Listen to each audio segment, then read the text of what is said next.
चलिए फ्रेंड्स, तो स्वागत है आप सभी का अपना यूट्यूब चैनल हम्बल स्टडी में। आज फिर से हम आप लोग लेकर आ गए हैं ऑब्जेक्टिव का प्रैक्टिस सेट, जो आप लोग के लिए बहुत ही बेहतर होगा। जो भी बच्चे 2025 में एग्जाम देने वाले, इस वीडियो को जरूर पूरा से पूरा शुरू से अंत तक देखें। बिना समय को देरी करते हम लोग वीडियो को शुरू करते हैं। देखिए क्वेश्चन नंबर 1 क्या कर रहा है, ध्यान दीजिएगा। वायु का निरपेक्ष अपवर्तनांक वास्तव में होता है। वायु का निरपेक्ष अपवर्तनांक वास्तव में कितना होता है? 1 से कम, 1 से अधिक, 1 के बराबर और 0। तो फटाफट से 1 नंबर प्रश्न का आप लोग उत्तर दीजिएगा। इसका राइट आंसर हो जाएगा ऑप्शन नंबर बी, 1 से अधिक। प्रश्न संख्या 2 देखते हैं। प्रश्न संख्या 2 क्या कह रहा है, यदि अवतल दर्पण का निचला आधा भाग टूट जाए तो प्रतिबिंब बनेगा। यदि अवतल दर्पण का आधा निचला जो भाग होता है आधा टूट जाए तो प्रतिबिंब बनेगा। तो आप लोग फटाफट से 2 नंबर प्रश्न का उत्तर बताइएगा। सीधा बनेगा, आधा बनेगा, कम तीव्र बनेगा, इनमें कोई नहीं। तो फटाफट से 2 नंबर प्रश्न का उत्तर बताइएगा। आपको बता दें इसका राइट आंसर हो जाएगा ऑप्शन नंबर सी, कम तीव्र बनेगा। 3 नंबर प्रश्न देखते हैं। नेत्र में प्रवेश करने वाली प्रकाश की किरण का अधिकांश अपवर्तन कहाँ होता है? नेत्र में प्रवेश करने वाली प्रकाश की किरण का अधिकांश अपवर्तन कहाँ होता है? ऑप्शन नंबर ए में है अभिनेत्र के अंतरपृष्ठ पर, नेत्रोद अंतरपृष्ठ पर, दृष्टि पटल के बाहरी पृष्ठ पर, इनमें कोई नहीं। तो आप लोग 3 नंबर प्रश्न का उत्तर दीजिएगा। इसका राइट आंसर होगा ऑप्शन नंबर सी, दृष्टि पटल के बाहरी पृष्ठ पर। 4 नंबर प्रश्न को देखते हैं। निम्नलिखित में से कौन सा कथन सही है? आप लोग फटाफट से ऑप्शन देखिएगा, ए बी सी डी कौन सा है? फटाफट से कमेंट में आप लोग लिखते चलिए ताकि अच्छा लगता है वैसे। इसका राइट आंसर हो जाएगा ऑप्शन नंबर सी हो जाएगा, एम्पियर बराबर वोल्ट बटा ओम। भाग का मतलब बटा होता है। 5 नंबर प्रश्न, एक कमरे में 60 वाट 220 वोल्टेज एवं 40 वाट 200 वोल्टेज के 2 उपकरण आपूर्ति से जुड़े हैं, कुल उपयुक्त शक्ति है। तो आप लोग फटाफट से बताइएगा 5 नंबर प्रश्न का उत्तर राइट आंसर क्या हो जाएगा? तो इसका राइट आंसर हो जाएगा ऑप्शन नंबर ए, 25 वाट होगा। 6ठा प्रश्न देखते हैं। कह रहा है कि प्रकाश का न्यूनतम तरंगदैर्घ्य कितना होता है? प्रकाश का न्यूनतम मतलब होता है सबसे कम तरंगदैर्घ्य कितना होता है? तो फटाफट से आप लोग बताइएगा 6 नंबर प्रश्न का उत्तर। तो आपको बता दें न्यूनतम जो तरंगदैर्घ्य होता है वो 380 होता है। कितना होता है? 380। चलिए प्रश्न संख्या 7 देख लेते हैं। 7 नंबर प्रश्न क्या कर रहा है, आपको दिखाई दे रहा होगा स्क्रीन पर। यदि कई प्रतिरोध समांतर हो तो उनका समतुल्य प्रतिरोध कैसा होगा? यदि कई प्रतिरोध समांतर हो तो उनका समतुल्य प्रतिरोध होगा। ए में प्रत्येक प्रतिरोध से अधिक, बी में प्रत्येक प्रतिरोध से कम, सी में प्रत्येक प्रतिरोध के बराबर और डी में कोई नहीं। तो इसका राइट आंसर होगा ऑप्शन नंबर बी, प्रत्येक प्रतिरोध से कम। प्रश्न संख्या 8 देखते हैं थोड़ा सा, इसके बाद वाला जो भी पेज है फ्रेश है। लघु पतन के समय प्रतिरोध परिवर्तित नहीं होता है, बहुत कम हो जाता है, बहुत अधिक बढ़ जाता है। तो लघु पतन का मतलब होता है एक तार दूसरे तार में किसी कारणवश से सट जाना। जब सट जाते हैं तो उसमें शॉर्ट सर्किट होता है, तो वो काहे के लिए मतलब जो धनकता है। तो इसका राइट रीजन होगा कि विद्युत परिपथ का तापमान कौन सा होता है, बढ़ जाता है। तो इसलिए 8 का राइट आंसर होगा ऑप्शन नंबर, लघु पतन के समय प्रतिरोध बोला है तो प्रतिरोध का मान कम होता है और ताप का होता है उसका बढ़ जाता है। इसका right answer option number B, बहुत कम हो जाता है। 9 नंबर प्रश्न देखते हैं। सौर ऊर्जा को सीधे विद्युत सेल में बदलने वाली युक्ति को क्या कहते हैं? तो फटाफट सब थोड़ा आप लोग आंसर बताइए। इसका right answer option number C, सौर सेल। सौर ऊर्जा को विद्युत में बदलने वाली युक्ति को क्या कहते हैं? सौर सेल। 10 नंबर प्रश्न, पवन चक्की उपयोगी ऊर्जा प्राप्त करने के लिए पवन की न्यूनतम वेग कितनी होनी चाहिए? क्वेश्चन कई बार पूछा गया है, फटाफट से आप जवाब दीजिएगा। इसका right answer option number B, 15 kilometre per hour. 11 number प्रश्न, धातु में धारावाहक होते हैं, धातुओं में धारावाहक कौन होते हैं? प्रोटॉन, इलेक्ट्रॉन, मुक्त इलेक्ट्रॉन, कोर इलेक्ट्रॉन, इनमें कोई नहीं। तो 11 नंबर प्रश्न का आप उत्तर दीजिएगा। इसका राइट आंसर हो जाएगा ऑप्शन नंबर बी, मुक्त इलेक्ट्रॉन। 12 नंबर प्रश्न देखते हैं। कौन रंग है जिसको खतरे के सिग्नल का उपयोग किया जाता है? वाह बहुत अच्छा। कौन सा रंग है जिसको खतरे के सिग्नल में उपयोग किया जाता है, जिसका विचलन बहुत कम होता है? आप लोग फटाफट से 12 नंबर प्रश्न का उत्तर बताइएगा। आप लोग बताइएगा। आप लोग जानते हैं खतरे की निशानी को दिखाने के लिए किसका लाल रंग का प्रयोग किया जाता है? 13 नंबर प्रश्न, किस वर्ण का तरंग दैर्घ्य सबसे अधिक होता है? किसका तरंग दैर्घ्य सबसे अधिक होता है? फटाफट से 13 नंबर प्रश्न का उत्तर बताइए। तो तरंग दैर्घ्य किसका अधिक होता है? ऑप्शन नंबर ए, लाल रंग का तरंग दैर्घ्य सबसे अधिक होता है। प्रश्न संख्या 14, टिंडल प्रभाव में कौन सी परिघटना है? प्रकाश का प्रवर्तन, प्रकाश का अपवर्तन, प्रकाश का विक्षेपण, प्रकाश का प्रकीर्णन। तो 14 नंबर प्रश्न का फटाफट से इसका राइट आंसर है ऑप्शन नंबर डी, प्रकाश के प्रकीर्णन के कारण। 15 नंबर प्रश्न को देखते हैं। 15 नंबर प्रश्न क्या कह रहा है कि निम्न में कौन सा असंतृप्त हाइड्रोकार्बन है? निम्नलिखित में कौन सा असंतृप्त हाइड्रोकार्बन है? ऑप्शन ए में CH4, option B C2H6, option C C2H4, D इनमें कोई नहीं। तो आप लोग फटाफट से 15 नंबर प्रश्न का उत्तर बताइएगा। इसका राइट आंसर होगा option number C, C2H4। C2H4 option number कौन सा हो जाएगा? सी। आगे वाला प्रश्न देखते हैं। इसका राइट आंसर क्या हो जाएगा? ऑप्शन नंबर सी, याद रखिएगा। प्रश्न संख्या 16 देखते हैं। कह रहा है किसी चालक का प्रतिरोध निर्भर करता है चालक की लंबाई पर, चालक के अनुप्रस्थ काट का क्षेत्रफल, चालक की प्रकृति, उपयुक्त सभी। तो आप लोग तो जानबे करते हैं। इसका राइट आंसर क्या हो जाएगा? ऑप्शन नंबर डी, उपयुक्त सभी। 17 नंबर प्रश्न देखते हैं। आममीटर को विद्युत परिपथ में कैसे जोड़ा जाता है? श्रेणी क्रम, पार्श्वक्रम, ए और बी दोनों, इनमें कोई नहीं। तो 17 नंबर प्रश्न का आप लोग फटाफट से जवाब दीजिए। इसका right answer option number A, श्रेणी क्रम में। 18 नंबर प्रश्न, जल विद्युत संयंत्र ऊर्जा को विद्युत ऊर्जा में परिवर्तित करता है। जल विद्युत संयंत्र किस ऊर्जा को विद्युत ऊर्जा में परिवर्तित करता है? तापीय ऊर्जा, नाभिकीय ऊर्जा, सौर ऊर्जा, स्थितिज ऊर्जा। तो प्रश्न संख्या 18 का जवाब आप लोग का फटाफट से आना चाहिए कमेंट में। इसका राइट आंसर हो जाएगा स्थितिज ऊर्जा। 19 नंबर प्रश्न देखते हैं। नरौरा नाभिकीय विद्युत संयंत्र किस राज्य में स्थित है? राजस्थान, महाराष्ट्र, उत्तर प्रदेश, गुजरात। तो 19 नंबर प्रश्न का आप लोग फटाफट से उत्तर दीजिएगा। इसका right answer option number C, Uttar Pradesh. प्रश्न के 20 की चर्चा करते हैं।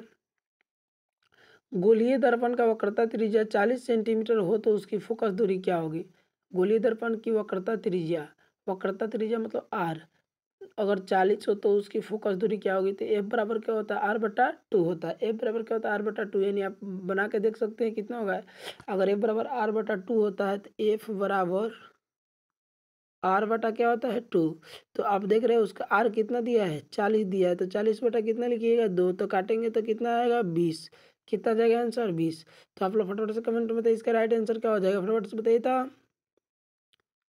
20 नंबर प्रश्न का उत्तर सभी लोग बच्चा फटाफट बताइए। 20 नंबर प्रश्न का उत्तर, गोलीय दर्पण की वक्रता त्रिज्या 40 सेंटीमीटर तो उसकी फोकस दूरी क्या होगी? तो ये बराबर R/2 होता है। आपको पता है ना? तो राइट आंसर आप लोग कमेंट में फटाफट से इसका कर दीजिए। इसका राइट आंसर होगा ऑप्शन नंबर सी।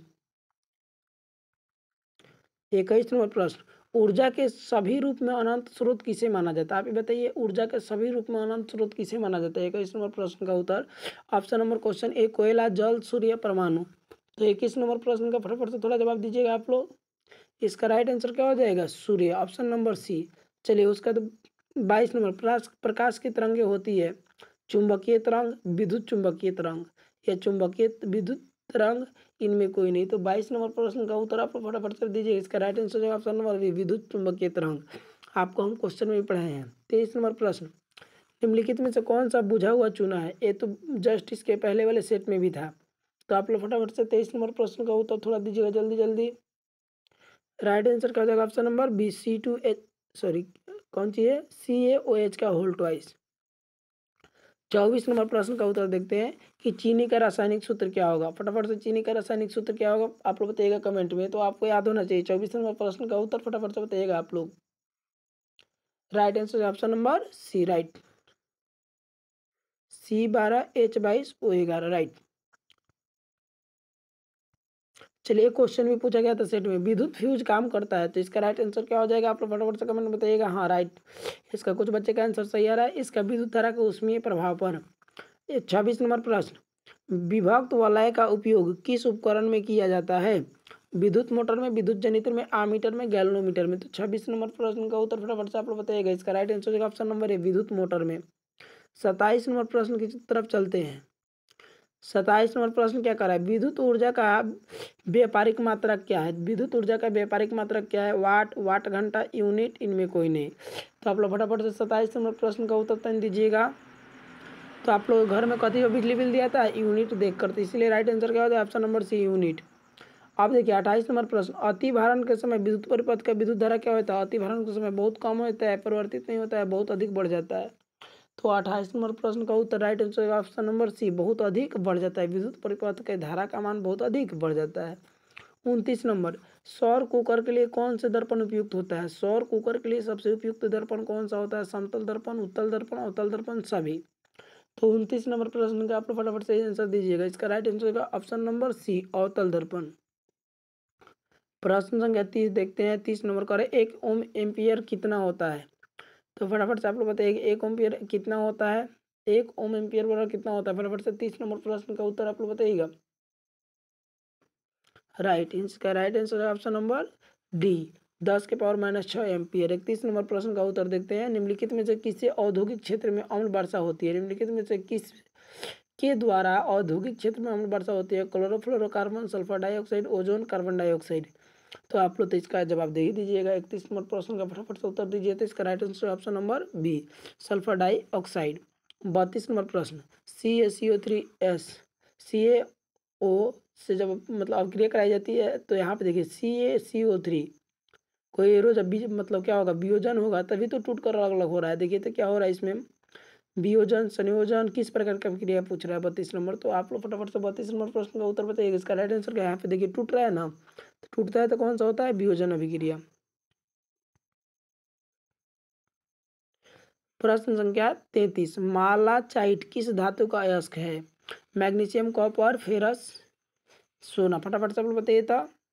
सॉरी चांदी है, AU है, चांदी है, AG चांदी नहीं, सॉरी AU है, सोना का है। फटाफट से बताइए तो 33 नंबर प्रश्न का उत्तर बी होगा राइट आंसर, कॉपर। चलिए 34 नंबर प्रश्न, मैग्नीशियम की परमाणु संख्या 12 है तो इसकी संयोजकता क्या होगी? मैग्नीशियम की परमाणु संख्या कितनी है? 12 है, तो इसकी संयोजकता क्या होगी? तो फटाफट से आप लोग बताइएगा। ऑप्शन ए 1, बी 2, सी 3 और डी 4। तो 34 नंबर प्रश्न का उत्तर आप लोग फटाफट से बताइएगा। इसका राइट आंसर का जाएगा ऑप्शन नंबर बी। क्या हो जाएगा? Option number B 2। चलिए इन सब प्रश्नों का डायरेक्ट आंसर बताते चलेंगे। ड्यूरालुमिन किस धातु का मिश्र धातु है? 35 नंबर प्रश्न का राइट आंसर आप लोग बताइए। इसका right answer option number C, aluminium. चलिए प्रश्न संख्या 36, पानी से भरी बाल्टी गहराई कम मालूम पड़ने के कारण है? प्रकाश का परावर्तित होना, प्रकाश का वर्णविचलन होना, प्रकाश का अपवर्तित होना। फटाफट से 36 नंबर प्रश्न का उत्तर बताइएगा। आप लोग पढ़े भी होंगे। तो इसका राइट आंसर इनमें से कोई नहीं, प्रकाश का अपवर्तित होना, इनमें से कोई नहीं। चलिए इसका right answer option number C, प्रकाश का अपवर्तित होना। यानी प्रकाश का अपवर्तन के कारण पानी से भरी बाल्टी की गहराई कम मालूम पड़ती है। 37 नंबर प्रश्न देखते हैं। कठोर जल को मृदु बनाने के लिए सोडियम के किस यौगिक का उपयोग होता है? फटाफट से आप लोग 37 नंबर प्रश्न का उत्तर बताइएगा। जल्दी जल्दी बोलिए तो। राइट, इसका right answer option number B, sodium carbon dioxide.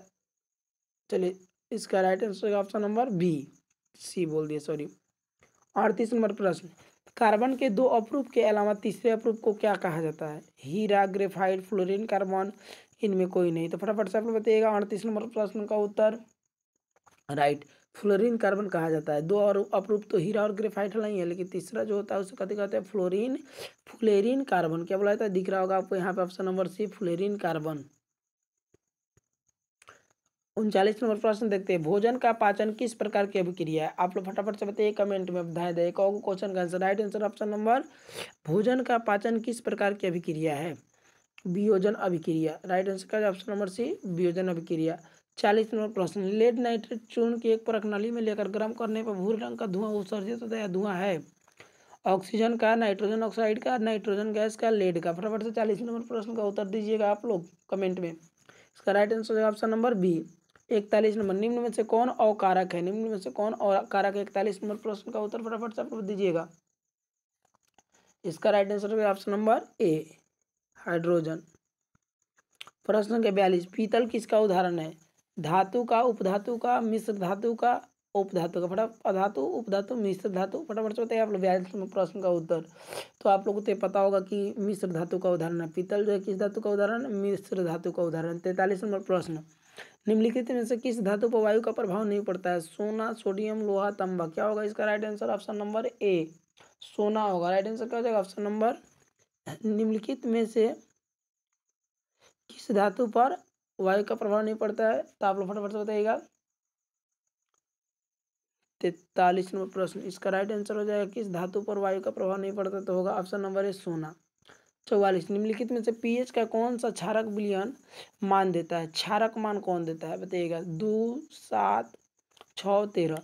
तो आप जानते हैं कि जब 7 पर आता है उदासीन होता है, O से कम होगा तो अम्लीय होगा, O से अधिक होगा तो कौन सी होगा? क्षारीय होगा। तो 44 नंबर प्रश्न का उत्तर अब आपको समझ में आ गया होगा। यदि 7 है तो उदासीन है, 7 से अधिक है तो क्षारीय है, 7 से कम है तो अम्लीय है। तो राइट आंसर क्या देगा? ऑप्शन नंबर डी, क्षारीय। अगला क्वेश्चन, वर्ग 1 के तत्व कहलाते हैं संक्रमण तत्व, क्षार धातु, क्षारीय मृदा, लेथेनाइड्स। फटाफट से 45 नंबर प्रश्न का उत्तर आप लोग दीजिए कमेंट में। इसका राइट आंसर का ऑप्शन नंबर बी, क्षार धातु है। 46 नंबर, अधातु के ऑक्साइड जल में घुलकर क्या देते हैं? अम्ल, क्षार, लवण। चलिए बताइए कमेंट में फटाफट से। 46 का right answer option number A, अम्ल होगा। 47, बॉक्साइड निम्नलिखित में से किस धातु का अयस्क है? Magnesium, sodium, beryllium, aluminium. तो आप लोग तो पता होगा बॉक्साइड के बारे में, किसका है जी? तो इसका right answer option number C, aluminium. 48, sodium zincate का रासायनिक सूत्र क्या है? 48 नंबर प्रश्न का उत्तर आप लोग थोड़ा तेजी में देते चलिए। इसका right answer option number D. चलिए 49 नंबर प्रश्न, सिरका में कौन सा अम्ल पाया जाता है? ये तो एक क्वेश्चन 100% आता है, कौन सा अम्ल पाया जाता है इसका? तो बताइए सिरका में कौन सा अम्ल पाया जाता है? 49 नंबर प्रश्न का उत्तर बताइएगा आप लोग। एसिटिक अम्ल। कौन सा अम्ल? एसिटिक अम्ल। 50 नंबर, सीएनजी का पूरा नाम क्या है? द्रवित पेट्रोलियम गैस, संपीड़ित गैस, बायोगैस, इनमें कोई नहीं। तो 50 नंबर का फटाफट से बताइएगा आंसर। राइट, संपीड़ित प्राकृतिक गैस। 51 नंबर प्रश्न देखते हैं। प्रश्न संख्या 51, क्या कारण निम्नलिखित में से कौन सहसंयोजी यौगिक है? निम्नलिखित में से कौन सहसंयोजी यौगिक है? 51 नंबर प्रश्न का उत्तर राइट आंसर है ऑप्शन नंबर ए, CH4। चलिए 52 नंबर प्रश्न, मानव में बुद्धि और चतुराई का केंद्र कौन है? तो सेरिब्रम। राइट आंसर है ऑप्शन नंबर ए, सेरिब्रम। आप लोग कमेंट अपना रोकिएगा मत, करते रहिए, टाइम कम है। किशोरावस्था में होने वाले परिवर्तन को क्या कहते हैं? अंकुरन, प्यूबर्टी, विभिन्नता, कोई नहीं। फटाफट से 53 नंबर प्रश्न का उत्तर बताइएगा। राइट, प्यूबर्टी बोलते हैं। क्या बोलते हैं? प्यूबर्टी। 54, कीटों के पंख और चमगादड़ के पंख किस तरह से अंग है? समझात अंग, अवशेषीय अंग, समवृद्धि अंग। कीट के पंख और चमगादड़ के पंख। 54 का प्रश्न का पूछ रहे हैं आंसर, फटाफट से राइट आंसर बोलिएगा। ऑप्शन नंबर ए, समझात अंग। नेफ्रॉन पाया जाता है वृक्क में, हृदय में, मस्तिष्क में, अंडाशय में। तो 55 नंबर प्रश्न का उत्तर आप लोग कमेंट में फटाफट से दीजिएगा। नेफ्रॉन जो होता है वृक्क में पाया जाता है। अगला क्वेश्चन है, ईस्ट में जनन होता है जाइगोट द्वारा, बीजाणु जनन द्वारा, विखंडन द्वारा, मुकुलन द्वारा। तो 56 नंबर प्रश्न देख रहे हैं, ईस्ट में जनन होता है। फटाफट से बताइएगा 56 नंबर प्रश्न का आंसर। राइट आंसर हो जाएगा ऑप्शन नंबर इसका डी, मुकुलन द्वारा। 57, यूरिया का निर्माण होता है किडनी में, यकृत में, आमाशय में, अग्नाशय में। यूरिया कहाँ बनता है? 57 नंबर प्रश्न बताइएगा फटाफट। यूरिया का निर्माण कहाँ होता है? इसका right answer option number B, यकृत में। प्रश्न संख्या हम लोग चलते हैं 58 की तरफ। प्रश्न संख्या 58 कह रहा है, निम्नलिखित में से कौन सा अपघटक हमारे शरीर के लिए आवश्यक है? विटामिन, खनिज, पोषक तत्व, इनमें सभी। तो आप लोग फटाफट से 58 नंबर प्रश्न का उत्तर दीजिए। क्या हमारे शरीर के लिए आवश्यक है? क्या खनिज चाहिए कि नहीं? विटामिन चाहिए कि नहीं? पोषक तत्व चाहिए कि नहीं? हाँ बिल्कुल चाहिए। तो इसका right answer option number D. 59, oxygen वाहक कौन है? WBC, लसिका, RBC। तो ऑक्सीजन वाहक कौन है? ऑक्सीजन को कौन पहुंचाता है? आप लोग तो पढ़े होंगे बहुत अच्छे से। इसका राइट आंसर क्या हो जाए? RBC, red blood cells. उसका एक और बोला जाता है रेड ब्लड, कुछ नाम है लेकिन आप लोग याद रखिएगा, लाल रक्त कोशिका। 60 नंबर प्रश्न, घटपर्णी एक उदाहरण है। घटपर्णी किस प्रकार का एक उदाहरण है? कीटभक्षी पादप, दलहनी पौधा, शैवाल, फफूंद। तो 60 नंबर प्रश्न का उत्तर राइट आंसर क्या हो जाए? ऑप्शन नंबर एक, कीटभक्षी पादप है। 61 नंबर, रेजिन एवं गोंद कहाँ संचित रहते हैं? फ्लोएम में, कॉर्टेक्स में, छाल में, पुराने जाइलम में। ये भी क्वेश्चन कुछ दिन पहले ही आप लोग हम कराए थे। रेजिन एवं गोंद कहाँ संचित रहता है? 61 नंबर प्रश्न फटाफट से बताइए। इसका राइट आंसर होगा पुराने जाइलम में। रेजिन एवं गोंद कहाँ रहते हैं? पुराने जाइलम में। प्रश्न संख्या 62, निम्नलिखित में से किसे रक्त बैंक कहा जाता है? यकृत, पलीहा, मज्जा, इनमें कोई नहीं। तो 62 नंबर प्रश्न आप लोग बताइएगा फटाफट से जवाब। राइट आंसर क्या हो जाएगा? बी, पलीहा। 63, हृदय के वेशमों का शीतलन क्या कहलाता है? सिस्टोल, डायस्टोल, हृदय संकुंचन, तालबंद संकुंचन। तो 63 नंबर प्रश्न का उत्तर क्या हो जाएगा, इसको डायस्टोल बोलते हैं, डायस्टोल। चलिए 64, टेस्टोस्टेरोन स्रावित होता है वृषण से या कृत से, अंडाशय से, थायराइड ऑक्सीजन से। तो फटाफट से बताइएगा आप लोग कि टेस्टोस्टेरोन कहाँ से निकलता है। 64 नंबर प्रश्न का उत्तर राइट आंसर होगा ऑप्शन नंबर ए, जो पुरुष से निकलता है टेस्टोस्टेरोन वृषण से। चलिए 65, हमारे शरीर में जैविक कार्यों का नियंत्रण होता है किसके द्वारा, ऑप्शन नंबर सी, तंत्रिका एवं रसायन दोनों द्वारा। 66 नंबर प्रश्न देखते हैं, कवक में पोषण की कौन सी विधि पाई जाती है, स्वपोषी, समभोजी। इसका राइट आंसर होगा ऑप्शन नंबर सी, मृतजीवी। प्रश्न संख्या 67 देखते हैं, लसिका का रंग होता है हरा, लाल, हरा, नीला, हल्का पीला। तो फटाफट से 67 नंबर प्रश्न का उत्तर आप दीजिएगा, right answer option number D, हल्का पीला। 68, मेरुरज्जु कहाँ मिलता है, पोन्स में, मेडुला में, प्रमस्तिष्क, अनुमस्तिष्क। बहुत अच्छा क्वेश्चन है ये सब क्वेश्चन जो है। इसका राइट आंसर आप लोग फटाफट से बताइएगा कि 68 नंबर प्रश्न का उत्तर क्या होगा। Right answer option number B, medulla में। निम्न में कौन सा अंग संवेदग्राही नहीं है, आँख, नाक, मस्तिष्क, कान। 59 नंबर प्रश्न का उत्तर फटाफट से बताइएगा कि निम्न में कौन सा अंग संवेदग्राही नहीं है, जो हमें संवेदना को नहीं देता है, आँख, नाक, मस्तिष्क, कान। 59 नंबर प्रश्न फटाफट से बताइए, 69 राइट आंसर हो जाएगा ऑप्शन नंबर सी, मस्तिष्क। प्रश्न का 70 देखते हैं, बीज विकसित होता है फल से, बीजांड से, पुंकेसर से, परागकोश से। तो फटाफट से 70 नंबर प्रश्न का उत्तर दीजिएगा, बीजांड से। 71, तापमान, वर्षा एवं पवन पर्यावरण के कैसे कारक है, जैविक कारक, भौतिक कारक, मृदीय कारक, इनमें कोई नहीं। 71 का राइट आंसर क्या हो जाएगा, बी, भौतिक कारक। 72, कौन सी बीमारी श्वसन तंत्र से संबंधित है, डायरिया, निमोनिया, मलेरिया, मधुमेह। तो 72 नंबर प्रश्न का उत्तर राइट आंसर होगा option number B, pneumonia. 73 number, निम्नलिखित में से कौन सा संवहन ऊतक नहीं है, ऊतक है, एपिडर्मिस, फ्लोएम, जाइलम और बी और सी दोनों। तो राइट आंसर हो जाएगा ऑप्शन नंबर डी, क्या कि बी और सी दोनों होता है, संवहन ऊतक का काम करता है, पौधों में पाया जाता है। 73 नंबर प्रश्न का आंसर याद रखिएगा। 74 नंबर प्रश्न देखते हैं, जैव विविधता का विशिष्ट स्थल है, फसल, क्षेत्र, नदी तट, समुद्र तट, वन। 74 नंबर प्रश्न का आप लोग थोड़ा जल्दी में जवाब दीजिए कि क्या होगा इसका राइट आंसर, ऑप्शन नंबर हो जाएगा डी, वन होगा। 75 नंबर, पादप हार्मोन साइटोकाइनिन सहायक है प्ररोह के भाग की लंबाई की वृद्धि में, तने की वृद्धि के लिए, पादप के प्रकाश की ओर मोड़ने के लिए, इनमें सभी। तो 75 नंबर प्रश्न का उत्तर right answer option number D, इनमें सभी। 76 नंबर प्रश्न, मस्तिष्क के कौन सा भाग शरीर की स्थिति तथा संतुलन को, मतलब संतुलन को अनुकूल बनाए रखता है, सॉरी अनुकूल नहीं होगा यहाँ पे, अनुरक्षण करता है, सॉरी अनुरक्षण करता है। तो 76 नंबर प्रश्न का उत्तर आप लोग फटाफट से दीजिएगा, क्या हो जाएगा right answer, option number C, अनुमस्तिष्क। क्या हो जाएगा इसका right answer, option number C, अनुमस्तिष्क। क्या हो जाएगा, अनुमस्तिष्क। 77, प्रयोगशाला में संश्लेषित पहला कार्बनिक यौगिक है। 77 नंबर प्रश्न का आप लोग उत्तर दे देंगे तो हम समझ जाएंगे, हाँ आप लोग बहुत अच्छे से पढ़े, इसका right answer option number C होगा। 78 नंबर प्रश्न, प्रकृति में ऑक्सीजन का संतुलन कैसे बन रहा है, संयोजन क्रिया से, प्रकाश संश्लेषण से, अपघटन से, इनमें कोई नहीं। तो 78 नंबर प्रश्न का उत्तर right answer option number B, प्रकाश संश्लेषण से। 79 नंबर प्रश्न, ओजोन के एक अणु में कितने परमाणु होते हैं, ओजोन के एक अणु में कितने परमाणु होते हैं, इसका right answer option number C, 3। Haemoglobin की कमी से क्या होता है, एनीमिया, मधुमेह, पीलिया, इनमें से कोई नहीं। तो 80 नंबर प्रश्न का right answer option number A, anaemia. उम्मीद करते वीडियो अच्छा लगा तो वीडियो लाइक और चैनल को सब्सक्राइब करें, अपने दोस्तों में जरूर शेयर करें। धन्यवाद।